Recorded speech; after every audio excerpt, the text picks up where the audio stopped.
स्वागत है आप सभी का हमारे चैनल पर। पिछली क्लास में हमने महाजनपद काल वाला चैप्टर आपका स्टार्ट किया था। कुछ क्वेश्चंस उसके हमने कर भी लिए थे और काफ़ी चीज़ों को हम डीप में डिस्कस कर चुके थे। इसके अलावा अब तक के जो भी चैप्टर आपके हुए हैं उन सभी की PDF आपको हमारी वेबसाइट पर मिल जाएगी, जिसका लिंक इस वीडियो के डिस्क्रिप्शन में दिया गया है। तो वहाँ से आप वेबसाइट पर जाकर के उन सभी PDFs को डाउनलोड कर लीजिए। इसके अलावा वेबसाइट पर आप सभी सब्जेक्ट्स की क्विजेज अवेलेबल हैं, उन्हें भी प्रैक्टिस करते रहिए और हमारा टेलीग्राम चैनल भी यहाँ से ज्वाइन कर लीजिएगा। शुरुआत करते हैं आज की अपने पहले प्रश्न के साथ। मगध की राजधानी कौन सी थी? ऑप्शन है आपके पास A प्रतिष्ठान, B वैशाली, C गिरिव्रज या राजगृह या फिर ऑप्शन नंबर D चंपा।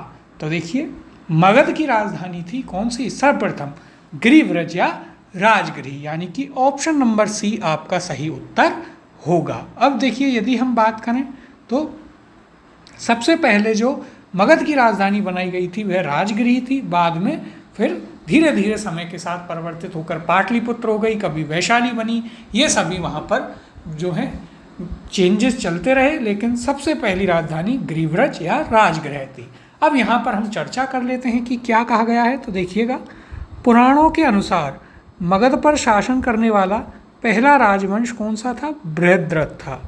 बृहद्रथ वंश था। इस वंश के पहले राजा कौन थे? बृहद्रथ का पुत्र जरासंध था, जो कि आप महाभारत में सुनते हैं, जिसने गिरिव्रज या राजगृह को अपनी राजधानी बनाया। बौद्ध ग्रंथों के अनुसार मगध का प्रथम प्रतापी शासक कौन था? बिंबिसार, जो कि हर्यक वंश से था, जिसके बारे में हम लास्ट क्लास में आपको सारी चीज़ें बता चुके हैं। तो देखिएगा, यह हर्यक वंश से संबंधित था। इसकी मृत्यु 492 ईसा पूर्व में हुई। इसके पश्चात अजातशत्रु मगध का शासक बना और अजातशत्रु का पुत्र था उदयन, जिसने राजधानी को फिर राजगृह से कहाँ स्थानांतरित किया? पाटलिपुत्र में। तो उसने अपनी राजधानी राजगृह से पाटलिपुत्र स्थानांतरित की थी। और कल भी हमने यह प्रश्न किया था कि पाटलिपुत्र बसाया किसने था? अजातशत्रु ने। और उसे राजधानी किसने बनाया? तो राजधानी बनाया था उदयन ने। तो यहाँ पर आपको ये फैक्ट्स याद रखने हैं। अब अगला प्रश्न है, मगध की प्रारंभिक राजधानी कौन सी थी? ऑप्शन है A Pataliputra, B Vaishali, C Rajgriha या ऑप्शन नंबर D चंपा। तो देखिए, मगध की प्रारंभिक राजधानी थी राजगृह। ऑप्शन नंबर C यहाँ पर आपका सही उत्तर होगा। पाटलिपुत्र की यदि हम बात करें तो यह किसके द्वारा बनाई गई? तो यह उदयन के द्वारा राजधानी बनाई गई थी। अब अगला प्रश्न देखते हैं। प्राचीन महाजनपद मगध की प्रथम राजधानी कौन सी थी? ऑप्शन है A Pataliputra, B Vaishali, C Champa, option D अंग या फिर ऑप्शन नंबर E उपयुक्त में से कोई नहीं या उपयुक्त में से एक से अधिक। तो देखिए, हम जानते हैं प्रारंभिक राजधानी कौन सी थी? राजगृह या गिरिव्रज थी। वह यहाँ पर किसी भी ऑप्शन में नहीं है, तो सही उत्तर होगा ऑप्शन नंबर E उपयुक्त में से कोई नहीं। अगला प्रश्न है, निम्नलिखित में से कौन एक मगध साम्राज्य की राजधानी नहीं रही? ऑप्शन दिए गए हैं आपको A Girivraja, B Rajgriha, C Pataliputra या ऑप्शन D कौशाम्बी। तो देखिए, एक एक करके हम इन्हें देखते हैं। पहला है गिरिव्रज, तो यह बिल्कुल सही है, सबसे पहली राजधानी। और गिरिव्रज या राजगृह दोनों एक ही बात है, दोनों राजधानियाँ रहीं। पाटलिपुत्र यह भी राजधानी रही, किसने बनाई? तो इसे राजधानी बनाया उदयन ने। और कौशाम्बी, यह देखिए आपके मगध की राजधानी नहीं थी। तो सही उत्तर हो जाएगा ऑप्शन नंबर D। कौशाम्बी की यदि हम बात करें तो यह कहाँ की राजधानी थी? यह वत्स महाजनपद की राजधानी थी। जो जो जनपदें थीं उनकी कौन कौन सी राजधानियाँ थीं वो सभी हमने आपको पिछली क्लास में लिखवा दिए थे सारी चीज़ें, तो उन्हें आप याद रखिएगा। उनसे डायरेक्ट प्रश्न पूछा जाता है, इस प्रकार से भी पूछ सकता है और उन्हें आपसे सुमेलित भी करवाया जा सकता है। अब अगले प्रश्न की ओर चलते हैं। देखिए, यहाँ पर क्या कहा गया है इसके बारे में। तो गिरिव्रज या राजगृह और पाटलिपुत्र प्राचीन काल में क्रमशः मगध साम्राज्य की राजधानियाँ रही थीं, जबकि कौशाम्बी पर वत्स राज्य का शासन था। हर्यक वंश के शासन के दौरान मगध की राजधानी राजगृह से पाटलिपुत्र गई, कौन लेकर गया? उदयन। वो हम आपसे पहले ही बात कर चुके हैं। अगले प्रश्न की ओर चलते हैं। प्राचीन श्रावस्ती का नगर विन्यास किस आकृति का है, यानी कि श्रावस्ती जो है वह किस शेप की है? ऑप्शन है आपके पास यहाँ पर, ए वृत्ताकार यानी सर्कुलर, बी अर्धचंद्राकार यानी क्रिसेंट, सी त्रिभुजाकार यानी कि ट्रायंगुलर, और ऑप्शन नंबर डी आयताकार यानी कि रेक्टेंगुलर। तो आपको बताना है श्रावस्ती की शेप क्या है। सही उत्तर है इसका ऑप्शन नंबर बी अर्धचंद्राकार। श्रावस्ती कैसी है? अर्धचंद्राकार यानी कि क्रिसेंट शेप की है। अब यहाँ पर हम इसके बारे में चर्चा कर लेते हैं। तो देखिएगा, प्राचीन श्रावस्ती की पहचान अलेक्जेंडर कनिंघम ने की। किसने की? अलेक्जेंडर कनिंघम ने 1861 में उत्तर प्रदेश के गोंडा के निकट सहेत महेत जो कि वर्तमान में श्रावस्ती नामक स्थान से की। उत्खननों के आधार पर ज्ञात हुआ कि प्राचीन श्रावस्ती का नगर विन्यास अर्धचंद्राकार या क्रिसेंट शेप का है। तो ये आप याद रखिएगा। अब अगला प्रश्न है, मगध के किस प्रारंभिक शासक ने राज्यारोहण के लिए अपने पिता की हत्या की एवं स्वयं इसी कारणवश अपने पुत्र द्वारा मारा गया? ऑप्शन है आपके पास, ए बिंबिसार, बी अजातशत्रु, सी उदयन, या ऑप्शन डी नागदशक। तो देखिए, सबसे पहले क्वेश्चन को पूरा पढ़िएगा। क्या पूछा है कि किस प्रारंभिक शासक ने राज्यारोहण के लिए पिता की हत्या की एवं स्वयं भी इसी कारणवश अपने पुत्र द्वारा मारा गया? तो हमने आपको पिछली क्लास में बताया था कि जो आपकी हर्यक वंश है वो पितृहंता वंश कहलाता है, और यहाँ पर सही उत्तर होगा इसका option number B Ajatashatru. Ajatashatru ने किसको मारा? अपने पिता बिंबिसार को, और उदयन ने अपने पिता अजातशत्रु को मार दिया था। अजातशत्रु के बारे में हमने आपको कई चीज़ें कल की क्लास में बताई थी, उन्हें अब फिर हम डिटेल से देख लेते हैं। तो देखिए, यदि हम बात करें अजातशत्रु की, तो इसका दूसरा नाम क्या था? तो देखिएगा, अजातशत्रु का दूसरा नाम था कुणिक। क्या था? कुणिक। फिर देखिए, इसने काशी और वज्जी इन दोनों को जीता। तो देखिए, काशी एंड वज्जी। देखिए, काशी की क्या कहानी थी कि काशी इसके पिता को दहेज में मिला था। जैसा कि हम जानते हैं, प्रसेनजीत जो था कौशल महाजनपद का राजा, उसने अपनी बहन कौशला देवी का विवाह किससे करवाया था? बिंबिसार से, और दहेज में काशी दिया था। जब कौशला देवी की मृत्यु हो गई तो उसने अपना दिया हुआ दहेज भी वापस ले लिया, काशी वापस ले ली।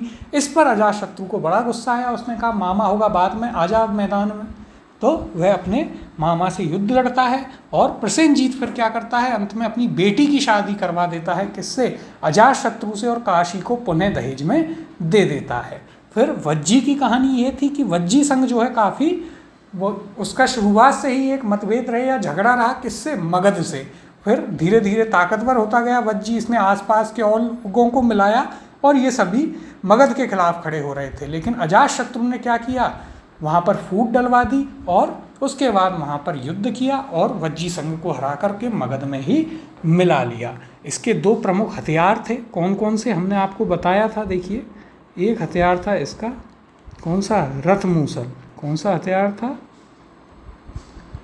रथमूसल। और दूसरा हथियार कौन सा था? महाशिलाकंटक। कौन सा था? महाशिलाकंटक। फिर देखिए, यदि हम और बात करें अजातशत्रु के बारे में, तो एक चीज़ आपको जो हमने पहले भी बताई वो याद भी होगी। वह कौन सी है कि इसके समय में पहली बौद्ध संगीति आयोजित हुई। कौन सी? पहली बौद्ध संगीति। कहाँ पर? राजगृह में हुई थी। ये हम बौद्ध धर्म वाले चैप्टर में अच्छे से कर आए हैं, बुद्धिज्म वाले में। फिर देखिए, इसके अलावा इसकी हत्या किसने कर दी थी? इसकी हत्या उदयन ने कर दी थी। तो ये कुछ फैक्ट्स हैं अजातशत्रु के बारे में जो आपको याद रखने हैं। क्या? तो अजातशत्रु का दूसरा नाम कुणिक।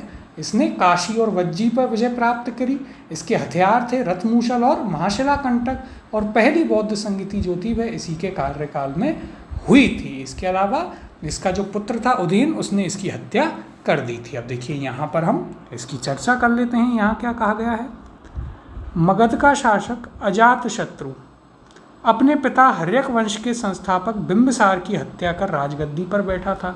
इसकी हत्या भी इसके पुत्र उदयन द्वारा की गई थी।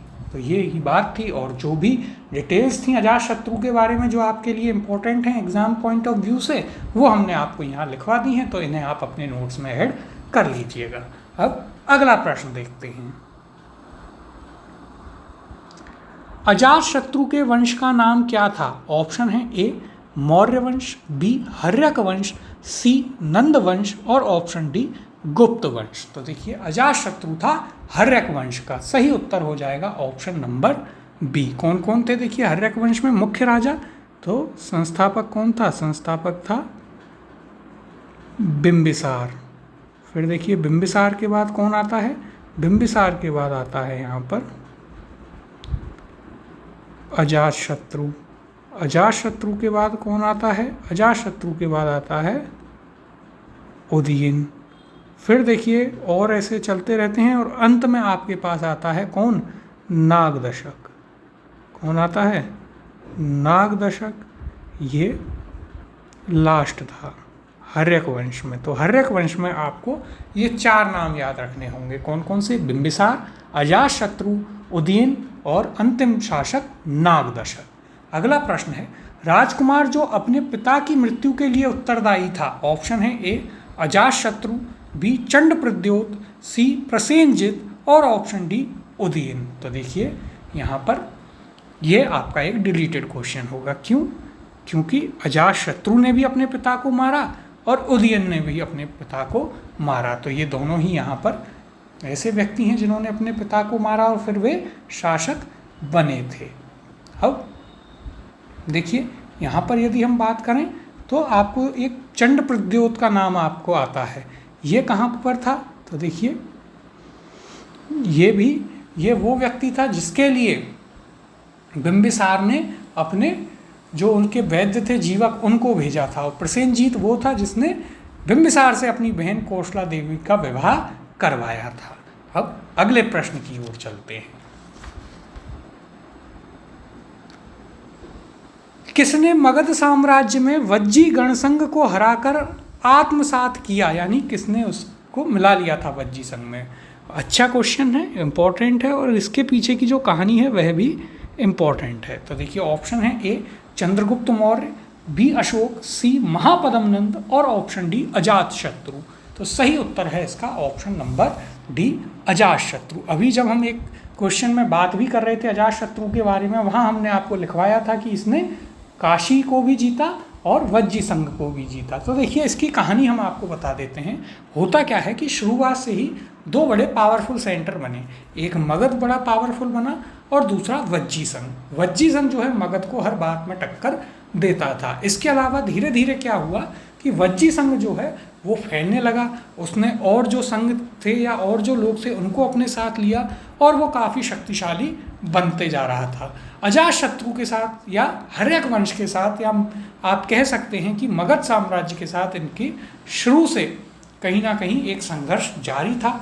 तो इसके लिए देखिए अजातशत्रु जब देखता है कि ये तो बहुत अब बड़ा हो चुका है और इससे सीधे सीधे नहीं जीता जा सकता, तो अजातशत्रु दिमाग का इस्तेमाल करता है। वह क्या करता है? अजातशत्रु का एक मंत्री होता है, आपको नाम याद रखना है। मंत्री क्या होता है अजातशत्रु का? वस्यकार। तो देखिए मंत्री का आप नाम याद रखिएगा। अजातशत्रु का मंत्री होता है वस्यकार। ये क्या काम करता है? अजातशत्रु इसे वज्जी भेजता है और ये वज्जी में जाकर के फूट डाल देता है।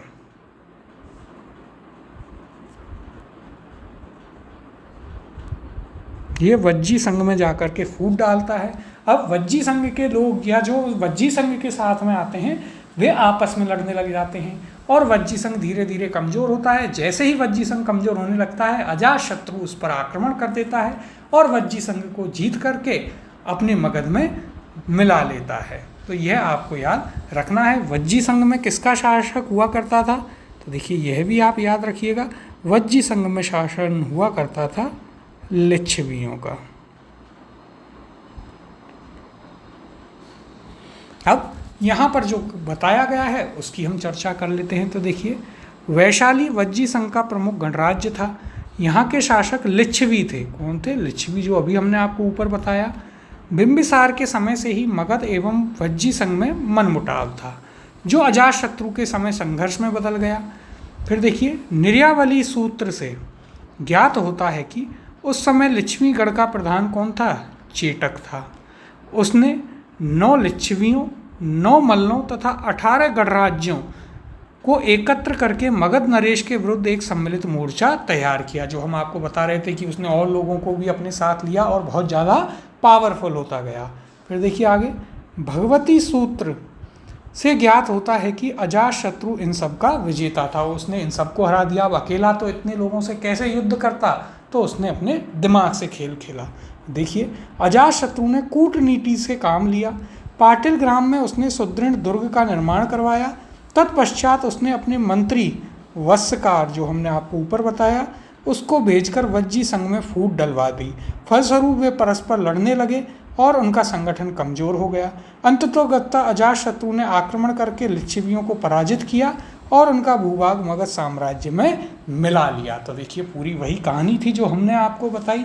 आपको एक तो इस मंत्री का नाम जरूर याद रखना है, बहुत ही महत्वपूर्ण है। ये कौन था मंत्री? वत्सकार, जो वहाँ जा कर के फूट डालता है। ये इसकी कहानी थी वज्जी को जीतने की। काशी को कैसे जीता वह भी हमने आपको बताया ही। अब अगला प्रश्न देखते हैं। मालवा क्षेत्र पर मगध की सत्ता का विस्तार निम्न में से किसके शासनकाल में हुआ था? ऑप्शन है यहाँ पर, ए बिंबिसार के, बी अजातशत्रु के, सी उदयभद्र के, या ऑप्शन डी शिशुनाग के। तो देखिए, यह भी आपके लिए एक इम्पॉर्टेंट क्वेश्चन है। यहाँ पर मालवा के क्षेत्र में, मालवा यानी कि अवंती के क्षेत्र में मगध का विस्तार किसके शासनकाल में हुआ? तो वो हुआ था शिशुनाग के शासनकाल में, यानी कि ऑप्शन नंबर डी शिशुनाग यहाँ पर आपका सही उत्तर होगा। अब देखिए, हम यहाँ पर शिशुनाग की चर्चा कर लेते हैं, यानी कि नागवंश की अब हम बात करेंगे। तो देखिए, शिशुनाग क्या था? ये इसका संस्थापक था। इसके बारे में यदि हम बात करें शिशुनाग के बारे में, तो देखिए इसे क्या कहते हैं? शिशुनाग को आप किस नाम से जानते हैं? और तो देखिए, शिशुनाग जो था, ये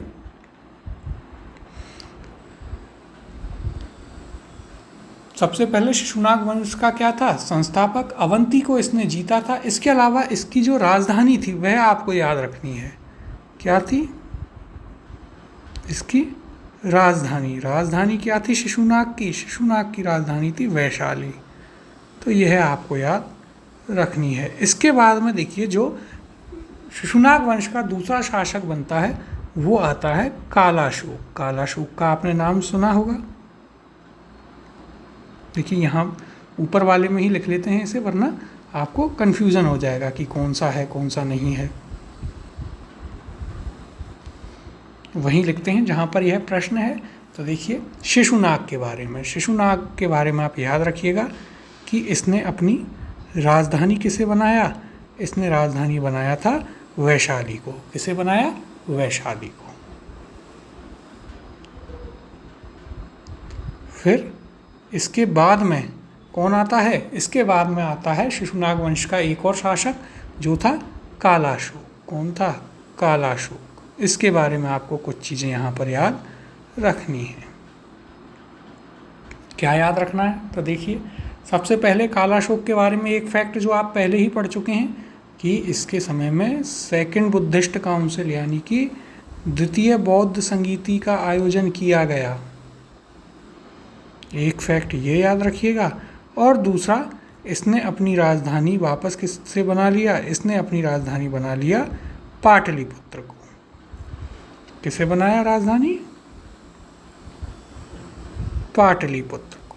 ये आपको यहाँ पर शिशुनाग वंश के बारे में सिर्फ इतनी ही जानकारी है जो याद रखनी है कि संस्थापक कौन था? शिशुनाग, अवंती या उसने मालवा क्षेत्र को जीता, वैशाली को राजधानी बनाया। उसके बाद कालाशोक आया जिसने दूसरी बौद्ध संगीति कराई और कहाँ राजधानी बनाई, पाटलिपुत्र। अब देखिए यहाँ पर यदि देखें तो पुराणों के अनुसार मगध नरेश शिशुनाग ने अवंती या मालवा को जीतकर मगध साम्राज्य में मिला लिया था और इनके बारे में पूरी जानकारी ऊपर हमने आपको लिखवा भी दी। अगला प्रश्न है, मगध में नंद वंश का संस्थापक कौन था? ऑप्शन है ए महापद्म नंद, बी धनानंद, सी नंदीवर्धन या ऑप्शन डी महानंदन। तो देखिए नंद वंश का संस्थापक था महापद्म नंद। ऑप्शन नंबर ए आपका सही उत्तर होगा। देखिए महापद्म नंद के बारे में यदि हम बात करें तो सबसे पहले तो आप इसके अन्य नाम याद रखिएगा। इसे आप और अन्य किस नाम से जानते हैं? इसे आप अन्य दूसरा भार्गव या फिर दूसरा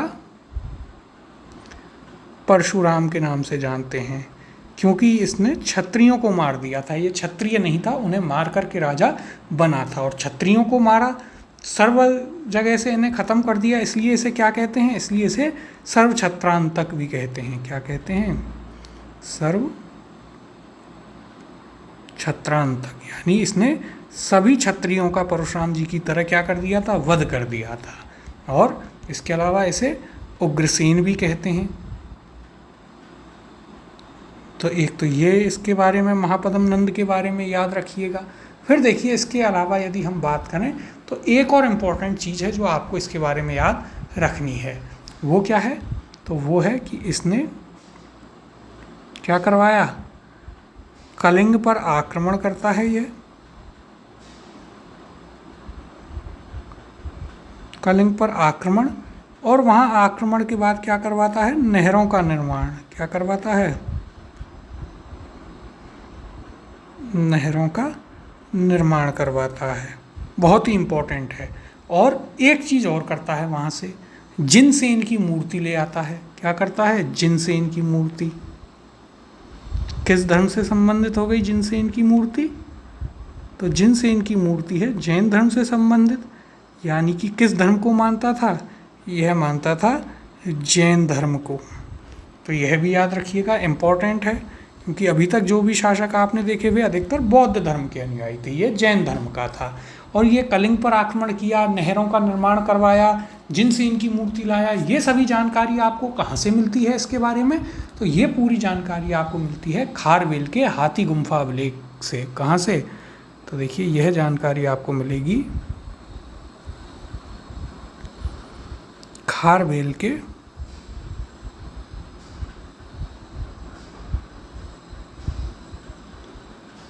हाथी गुम्फा अभिलेख से। तो देखिए काफ़ी इंपॉर्टेंट चीज़ें हैं महापद्म नंद के बारे में जो याद रखनी है। क्या क्या? कि इसे और किन नामों से जानते थे? इसे दूसरा भार्गव या दूसरे परशुराम के नाम से, सर्व छत्रांतक के नाम से या उग्रसेन के नाम से जानते थे।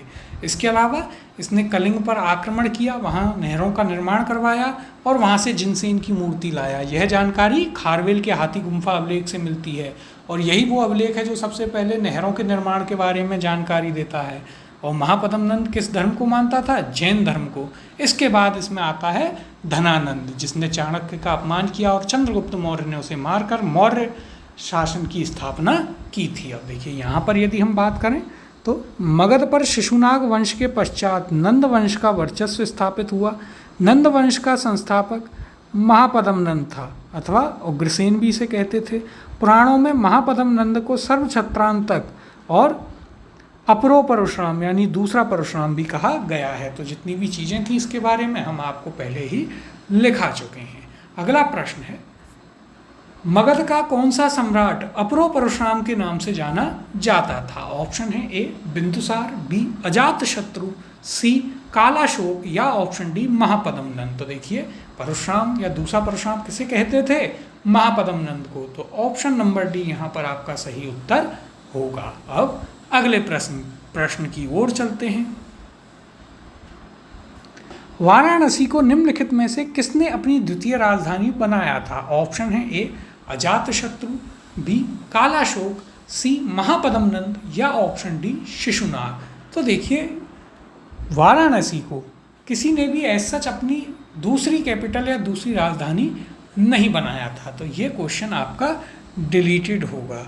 देखिए बिंबिसार को वह मिली थी, अजातशत्रु ने उसे जीत लिया था, शिशुनाग ने भी उसे जीत लिया था, और शिशुनाग का जो बेटा था वह वहाँ पर क्या करता था, उसको उसने उपराजा बनाया था, लेकिन द्वितीय राजधानी का वहाँ पर उसे दर्जा नहीं मिला था। शिशुनाग वंश की दूसरी राजधानी तो वैशाली को माना गया था, फिर पाटलिपुत्र वापस से बना ली गई थी, तो इसलिए यह डिलीटेड क्वेश्चन है। अब यहाँ पर हम इसकी बात कर लेते हैं। तो देखिए 6ठी शताब्दी ईसा पूर्व में वाराणसी काशी महाजनपद की राजधानी थी, जिसे हर्यक वंश के शासक बिंबिसार ने कौशल नरेश प्रसेनजीत की बहन महाकोशला के साथ विवाह करके दहेज के रूप में प्राप्त किया था।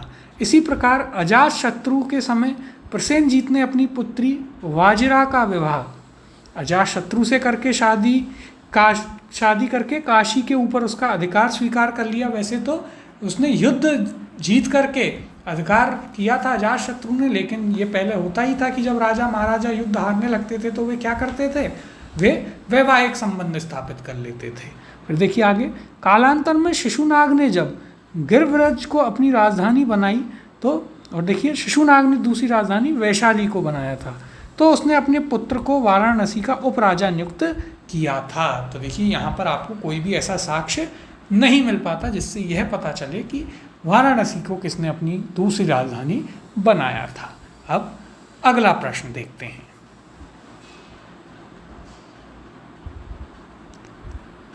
नंद वंश के पश्चात मगध पर किस राजवंश ने शासन किया? ऑप्शन है ए मौर्य वंश ने, बी शुंग वंश ने, सी गुप्त वंश ने, या ऑप्शन डी कुषाण वंश ने।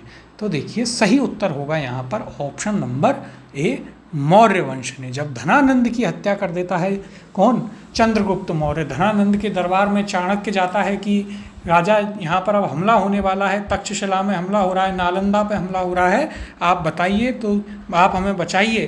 तो जो धनानंद था, मगध का राजा था, उससे प्रजा भी इतनी खुश नहीं थी, बहुत ज़्यादा टैक्स लेता था, कर लेता था, लोगों पर अत्याचार करता था और बहुत ही अय्याश किस्म का व्यक्ति था। सभी उससे परेशान थे। वही धनानंद चाणक्य का अपमान करता है और उसे भूखा भिखारी ब्राह्मण कह करके भगा देता है। तब चाणक्य उससे कहता है कि एक दिन मैं तुम्हें ही हटा करके एक नया साम्राज्य स्थापित करवाऊंगा, और उसके बाद चंद्रगुप्त मौर्य की सहायता से धनानंद की हत्या कर देता है चाणक्य, और वहीं से मौर्य वंश जो है मगध साम्राज्य में आ जाता है। अब देखिए यहाँ पर यदि हम बात करें तो मगध के नंद वंश की स्थापना शिशुनाग वंश का अंत करके की गई थी। नंद वंश में कुल 9 राजा हुए। नंद वंश के अंतिम काल में जनता से बलपूर्वक धन वसूलने, छोटी छोटी वस्तुओं पर भारी कर लगाने के कारण जनता शासकों के विरुद्ध हो गई और चारों ओर घृणा एवं असंतोष का वातावरण व्याप्त हो गया, जो हम आपको अभी बात बता रहे थे। इसी का लाभ उठाकर चंद्रगुप्त मौर्य ने चाणक्य के सहयोग से धनानंद की हत्या कर नंद वंश का अंत कर दिया।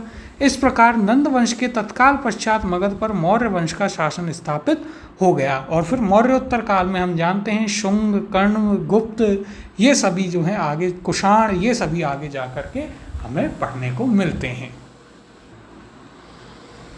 अगला प्रश्न है, राजा नंद का उल्लेख करने वाला अभिलेखीय प्रमाण है।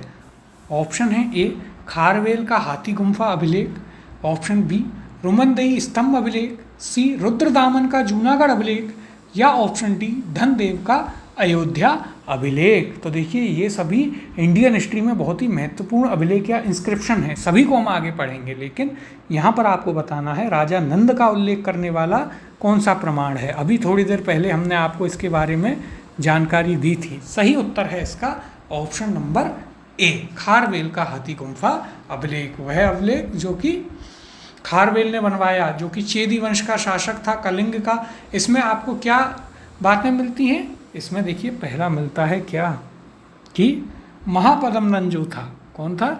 महापद्म नंद, उसने कलिंग पर आक्रमण किया। तो देखिए एक जानकारी क्या मिलती है, महापद्म नंद द्वारा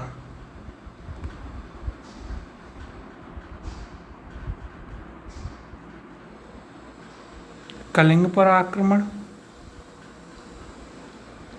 दूसरा, आक्रमण के बाद वहाँ पर नहरों का निर्माण। क्या हुआ, उसके बाद वहाँ पर नहरों का निर्माण करवाया गया। और एक ये बताता है कि यहाँ से वह क्या लेकर के गया, जिनसेन की मूर्ति लेकर के गया।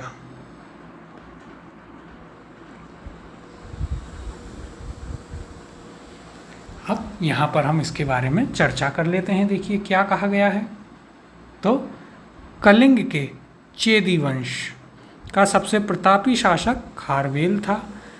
इसके विषय में जानकारी का प्रमुख स्रोत इसका हाथी गुम्फा अभिलेख है। नंदवंशीय शासक महापद्म नंद द्वारा कलिंग में नहर खुदवाए जाने का उल्लेख इस अभिलेख में किया गया है, अर्थात यह नहरों की जानकारी देने वाला प्रथम अभिलेखीय साक्ष्य है, जो हमने आपको बताया भी। इस चीज़ को आप नोट भी कर लीजिएगा। और इस अभिलेख में क्या क्या जानकारियां हैं महापद्म नंद से संबंधित, वो भी हमने आपको तीनों जानकारियां ऊपर बताई हैं। अब अगले प्रश्न की ओर चलते हैं। निम्नलिखित मगध राजवंशों को कालानुक्रम अनुसार व्यवस्थित कीजिए। पहला दिया है नंद वंश, दूसरा है शुंग वंश, तीसरा मौर्य वंश और चौथा हर्यक वंश। उत्तर निम्न कूटों में से चुनिए। ऑप्शन ए है 2 1 4 3, बी है 4 1 3 2, ऑप्शन सी है 3 2 1 4 और ऑप्शन डी दिया गया है 1 3 4 और 2। तो देखिए एक एक करके इन्हें जमाते हैं। तो यदि हम बात करें, देखिए अब तक जो हमने आपको बताया उसके आधार पर सबसे पहले मगध पर कौन राज करता है, हर्यक वंश, बिंबिसार। तो यह आपका पहले नंबर पर आ गया। फिर उसके बाद कौन आता है, तो आता है शिशुनाग वंश, लेकिन वह यहाँ नहीं है। शिशुनाग वंश के बाद नंद वंश, तो यहाँ पर 2 नंबर पर नंद वंश होगा। नंद वंश के धनानंद को मार करके चंद्रगुप्त मौर्य यानी कि मौर्य वंश 3, और फिर आपका मौर्योत्तर काल में शुंग वंश। तो देखिए इस प्रकार से बहुत आसानी से कर लिया। यह तो हमने क्या बना हमारा कूट, तो देखते हैं 4 1 3 2, देखते हैं किस में है 4 1 3 2, ऑप्शन नंबर बी 4 1 3 2, यह आपका सही उत्तर होगा। अब अगला प्रश्न है, गौतम बुद्ध के समय का प्रसिद्ध वैद्य जीवक किसके दरबार से संबंधित था। ये आपके लिए एक इम्पॉर्टेंट क्वेश्चन है। हमने आपको कल की क्लास में भी बताया, अभी भी शुरुआत में एक क्वेश्चन में यह चीज़ बताई थी। ऑप्शन है आपके पास ए बिंबिसार, बी चंड प्रद्योत, सी प्रसेनजित या ऑप्शन डी उदयन। तो देखिए जीवक जो है वह बिंबिसार के दरबार में था। ऑप्शन नंबर ए बिंबिसार इसका सही उत्तर होगा, उसका वैद्य था और बिंबिसार ने इसे चंड प्रद्योत जो था उसके, अवंती का शासक था चंड प्रद्योत, उसके सेवा में भेजा था। तो देखिए बिंबिसार ने किसके लिए भेजा था, चंड प्रद्योत के लिए। किसको, जीवक को। और चंड प्रद्योत कहाँ का शासक था, तो यह था आपके अवंती का। याद रखना है, बहुत ही इम्पॉर्टेंट है। अब देखिए यहाँ पर हम इसके बारे में बात कर लेते हैं। गौतम बुद्ध के समय का प्रसिद्ध वैद्य जीवक बिंबिसार के दरबार से संबंधित था। बिंबिसार ने अपने राज्य वैद्य जीवक को अवंती नरेश चंड प्रद्योत के राज्य में चिकित्सा सेवा के लिए भेजा था। यह चीज़ आपको याद रखनी है जो हमने आपको ऊपर भी बताई। अब अगला प्रश्न देखते हैं। मगध शासक बिंबिसार का चिकित्सक कौन था। ऑप्शन है ए शीलभद्र, बी विजयसेन, सी जीवक या ऑप्शन डी मनु। तो देखिए सही उत्तर है यहाँ पर ऑप्शन नंबर सी जीवक। मगध शासक बिंबिसार का चिकित्सक कौन था, जीवक था। कहाँ भेजा था, अवंती, अवंती के राजा चंड प्रद्योत की सेवा में। अगला प्रश्न है, निम्नलिखित कथन ए और बी को पढ़ें और नीचे दिए गए कूटों में से सही उत्तर का चयन करें। तो देखते हैं कथन ए क्या है, विश्व के सभी भागों में ईस्वी पूर्व 6वीं शताब्दी एक महान धार्मिक उथल पुथल का काल था। ऑप्शन बी वैदिक धर्म बहुत जटिल हो चुका था। तो देखिए ये एंशिएंट और वर्ल्ड हिस्ट्री का मिश्रित क्वेश्चन है, मिक्स है, लेकिन परेशान नहीं होना है। ऑप्शंस देखते हैं इसके।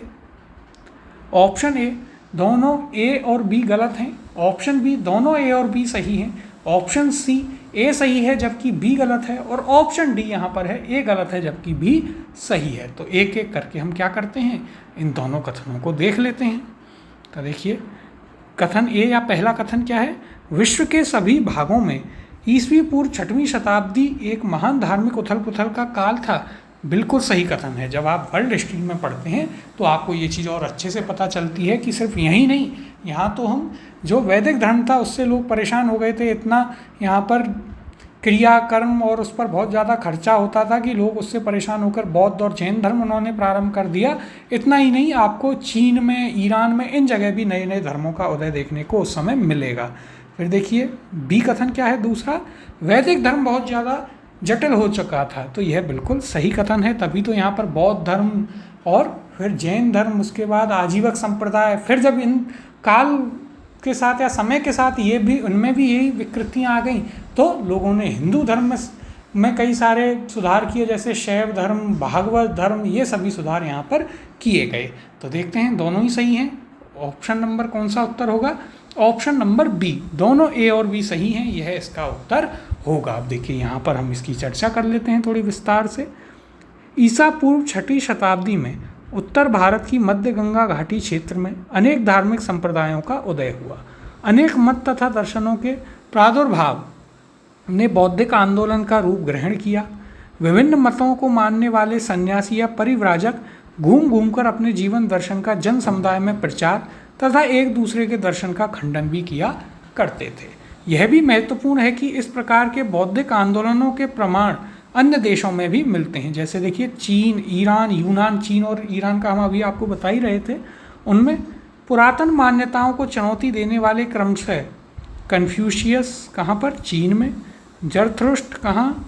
ईरान में, और पाइथागोरस यूनान में मिले। इसके अलावा वैदिक धर्म बहुत जटिल हो चुका था। मंत्रों की शुद्धता और यज्ञों पर बहुत जोर था, जिससे पुरोहितों का महत्व अत्यधिक बढ़ गया और यज्ञों में बहुत धन व्यय तथा पशु बलि बढ़ने लगी। जो हम आपसे अभी पूरी बात आपको बताई, तो ये आपको हमने वैदिक काल वाले चैप्टर में भी बताया था, वहाँ भी आपको ये चीज़ें अच्छे से क्लियर हुई होंगी। अगला प्रश्न है, कालपी नगर किस नदी के तट पर स्थित है? ऑप्शन है ए गंगा, बी यमुना, सी नर्मदा और डी कृष्णा। तो देखिए कालपी नगर जो है वह उत्तर प्रदेश में है और ये यमुना नदी के तट पर स्थित है। तो ऑप्शन नंबर बी यहाँ पर आपका सही उत्तर होगा। अब देखिए इसके बारे में यदि हम बात करें तो कालपी नगर उत्तर प्रदेश के जालौन, उरई जालौन जो है उस जिले में स्थित एक नगर है। यह यमुना नदी के तट पर स्थित है। प्राचीन काल में यह कालप्रिया के नाम से विख्यात थी और 4वीं सदी में राजा वासुदेव द्वारा यह बसाया गया था। अगला प्रश्न देखते हैं, सूची 1 तथा सूची 2 को सुमेलित कीजिए तथा नीचे दिए गए कूट से सही उत्तर चुनिए। सूची 1 क्या है? उत्तर प्रदेश के प्राचीन जनपद, और सूची 2 राजधानी। तो हमारे लिए तो ये जनपद ही हो गए। अब इन्हें हम सुमेलित करेंगे। सूची 1 देखते हैं, कुरु, पांचाल, कौशल, वत्स। सूची 2 है साकेत, कौशाम्बी, अहिछत्र, इंद्रप्रस्थ। देखिए एक चीज़ और याद रखिएगा कि उत्तर प्रदेश में प्राचीन समय के 8 जनपद हैं। कितने हैं? 8। 16 कुल महाजनपद थी, उनमें से 8 कहाँ हैं? उत्तर प्रदेश में। ये भी एक फैक्ट याद रखिएगा, हो सकता है कभी पूछ लिया जाए। फिलहाल इसे सुमेलित करते हैं। तो देखिएगा कुरु, कुरु की राजधानी कहाँ थी? तो ये हम जानते हैं, कुरु की राजधानी हमने आपको बताई थी कहाँ? इंद्रप्रस्थ या हस्तिनापुर। तो ये आपका 4 से मैच हो जाएगा। फिर देखिए पांचाल, पांचाल की राजधानी अहिछत्र, तो यह बी आपका 3 से मैच होगा। फिर कौशल, कौशल की राजधानी कौन सी थी? साकेत, तो कौशल आपका 1 से मैच होगा। फिर देखिए वत्स, वत्स की राजधानी कौशाम्बी, तो यह आपका 2 से मैच होगा। और यहाँ हमने आपको बताया भी था शुरुआत में, जब आपको महाजनपद सारी लिखवाई, उनकी राजधानियाँ लिखवाई, कि यहाँ से आपसे इसी प्रकार के क्वेश्चन ज़्यादा पूछे जाते हैं। महाजनपद में से सिर्फ महाजनपदों की यदि हम बात करें, 16 महाजनपद, तो वहाँ से आपसे उनके नाम और राजधानियाँ सुमेलित करवा ली जाती हैं। एक मेजर यही बनता है। फिर जब इनके वंशों की बात करते हैं तो वहाँ तो काफ़ी सारे क्वेश्चंस बनते हैं जो हम करते आए।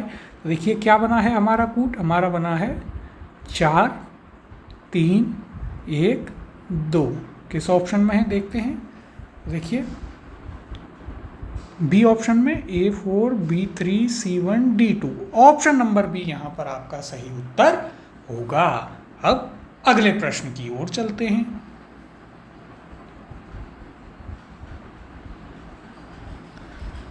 सूची 1 को सूची 2 से सुमेलित कीजिए तथा सूचियों के नीचे दिए गए कूट से सही उत्तर चुनिए। सूची 1 में क्या है? महाजनपद, और सूची 2 में राजधानी। तो वैसा ही प्रश्न है, सुमेलित करना है। सूची 1 देखते हैं, मत्स्य, कुरु, शूरसेन, अश्मक। सूची 2 में राजधानी मथुरा, पोतन, विराटनगर, इंद्रप्रस्थ। तो देखिए एक एक करके इन्हें सुमेलित करते हैं। मत्स्य जनपद की राजधानी, हम आपको ये तो राजस्थान हिस्ट्री में भी पढ़ा चुके हैं। तो मत्स्य की राजधानी क्या थी? विराटनगर। ए आपका 3 से मैच होगा। फिर कुरु हमने अभी किया, इंद्रप्रस्थ या हस्तिनापुर, बी आपका 4 से मैच हो जाएगा। फिर शूरसेन की राजधानी मथुरा, सी आपका 1 से मैच होगा। और अश्मक की राजधानी पोतन या पोटिन। तो ये अब यहाँ पर देखते हैं हमारे पास क्या युग्म बना है। युग्म बना है आपका ए का 3 है, बी का 4 है, सी का 1, डी का 2, 3 4 1 2 किस ऑप्शन में है? तो देखिए A3, B4, C1, D2, option number C यहाँ पर सही उत्तर होगा। अब अगले प्रश्न की ओर चलते हैं। निम्नलिखित में से कौन सा एक सही सुमेलित नहीं है? ऑप्शन है ए कंबोज, राजपुर, हाटक, बी अश्मक, पोतन या पोटिल, सी शूरसेन, कौशाम्बी, या ऑप्शन डी कौशल, श्रावस्ती। तो देखिए यहाँ पर आपको महाजनपद और राजधानी दी है, पूछा है कौन सा सही सुमेलित नहीं है। एक एक करके देख लेते हैं। ए है कंबोज, राजपुर, हाटक, बिल्कुल सही है। बी अश्मक, पोटन या पोटिल, बिल्कुल सही है। शूरसेन, कौशाम्बी, तो यह आपका गलत है। शूरसेन की राजधानी क्या थी? मथुरा थी। अभी सुमेलित किया है और आपको बताया भी था। फिर यदि हम बात करें कौशाम्बी की, तो कौशाम्बी कहाँ की राजधानी थी? ये वत्स की राजधानी थी। कहाँ की थी? वत्स जनपद की। फिर कोशला, श्रावस्ती, बिल्कुल सही है। क्या पूछा था? कौन सा सही नहीं है? उत्तर हो जाएगा ऑप्शन नंबर सी। अब अगले प्रश्न की ओर चलते हैं। वर्तमान उत्तर प्रदेश में भारत के प्राचीनतम 16 महाजनपद में से कुल कितने महाजनपद स्थित थे? देखिए यही अभी थोड़ी देर पहले आपको बताया था कि हो सकता है कभी पूछ लिया जाए, और ये पूछा भी जा चुका है, और ये आपके लिए इम्पॉर्टेंट है। ऐसे ना पूछ करके हो सकता है ये पूछ ले कि सर्वाधिक कहाँ और कितने स्थित हैं। ऑप्शन है ए 6, बी दिया गया है 7, ऑप्शन सी है 8, या ऑप्शन डी 9।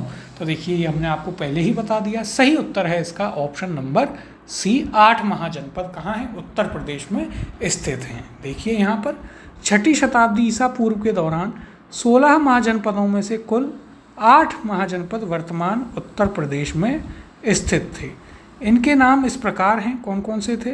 कुरु, पांचाल, काशी, कौशल, शूरसेन, चेदी, वत्स एवं मल्ला।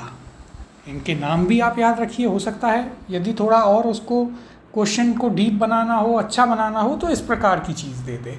अब अगला प्रश्न है, निम्नलिखित में से कौन सा एक कथन प्राचीन भारत की श्रेणी व्यवस्था के बारे में असत्य है? बहुत ही इंपॉर्टेंट है। देखिए श्रेणी व्यवस्था इंपॉर्टेंट क्वेश्चन है। ऑप्शन देखते हैं। ए श्रेणी व्यापारियों और कारीगरों का संगठन नहीं थी, संगठन थी। बी उत्पादित वस्तुओं की गुणवत्ता और कीमत संबंधित श्रेणी द्वारा निर्धारित की जाती थी। सी श्रेणी अपने सदस्यों के आचरण पर भी नियंत्रण रखा करती थी। या ऑप्शन डी श्रेणी व्यवस्था मात्र उत्तर भारत में प्रचलित थी। और यह आपसे RAS प्रीलिम्स में भी पूछा जा चुका है। बहुत ही शानदार क्वेश्चन है, कभी भी रिपीट हो सकता है। तो देखिए एक एक करके देखते हैं। असत्य कथन बताना है। पहला है श्रेणी व्यापारी और कारीगरों का एक संगठन थी, बिल्कुल सही है। महाजनपद काल में श्रेणी क्या थी? जो शिल्पकार थे या व्यापारी थे, उनका एक समूह या ग्रुप होता था, उसको श्रेणी कहा जाता था। इसका काम क्या था? तो देखिए इसका काम होता था मुख्यतः व्यापार कैसे चलेगा वो देखना, जो वस्तुओं की कीमत क्या होंगी उसका निर्धारण करना, और जो इनकी गुणवत्ता है वो कैसी होगी इसका संचालन करना। तो देखिए दूसरा क्या है? उत्पादित वस्तुओं की गुणवत्ता और कीमत संबंधित श्रेणी द्वारा निर्धारित की जाती थी। अभी हमने बात की, बिल्कुल सही है। तीसरा श्रेणी अपने सदस्यों के आचरण पर भी नियंत्रण किया करती थी, यह भी सही है। व्यापारियों का, शिल्पकारियों का क्या आचरण होगा वह भी श्रेणी ही डिसाइड किया करती थी। चौथा है श्रेणी व्यवस्था मात्र उत्तर भारत में प्रचलित थी, यह गलत है। यह उत्तर और दक्षिण भारत दोनों से इसके साक्ष्य मिलते हैं। ऑप्शन नंबर डी यहाँ पर आपका उत्तर होगा। अब देखिए श्रेणी के बारे में हम यहाँ पर चर्चा कर लेते हैं। क्या कहा गया है? प्राचीन काल भारत में एक ही शिल्प अथवा व्यवसाय करने वालों के समूह को श्रेणी कहा करते थे। इनके उद्भव का एक महत्वपूर्ण कारण क्या था? उत्तर वैदिक काल में उद्योग धंधों का स्थानीयकरण, यानी कि इस स्थान पर ये उद्योग होगा, इस स्थान पर ये होगा। श्रेणियां देश में व्यापार वाणिज्य का संचालन करती थी, वस्तुओं की गुणवत्ता व कीमत निर्धारण करती थी, जो हमने आपको बताया। साथ साथ अपने सदस्यों के आचरण पर भी नियंत्रण करती थी कि कोई बेईमानी ना करे, कोई गलत काम ना करे। आगे देखिएगा, उत्तर भारत के साथ साथ दक्षिण भारत में भी श्रेणियों के प्रचलन के उल्लेख मिलते हैं। तो ये आपके लिए काफ़ी इंपॉर्टेंट है। वैसे हमने ये सभी चीज़ें आपको ऊपर भी बताई क्वेश्चन में, और यहाँ से भी आप इन्हें लिख लीजिएगा, बहुत ही इंपॉर्टेंट हैं। कभी भी ये क्वेश्चन रिपीट हो सकता है। तो ये थे आपके प्रश्न महाजनपद काल के। ये चैप्टर आपका पूरा हो चुका है। इसके बाद हम जो चैप्टर करेंगे वो बहुत ही इंपॉर्टेंट और बड़ा चैप्टर है, वो है आपका मौर्य साम्राज्य या मौर्य काल। बहुत ही इंपॉर्टेंट चैप्टर है, वो आपका लगभग 3 से 4 क्लासों में पूरा होगा। तो हम उसे आराम से करेंगे, हर एक क्वेश्चन में अच्छे अच्छे फैक्ट्स को देख करके हम उन्हें करेंगे। मिलते हैं आपसे अगली क्लास में। इस चैप्टर की PDF आपको हमारी वेबसाइट पर मिलेगी, जिसका लिंक वीडियो के डिस्क्रिप्शन में है, तो वहाँ से आप सभी PDFs को डाउनलोड कर लीजिएगा। मिलते हैं अगली क्लास में नए चैप्टर के साथ।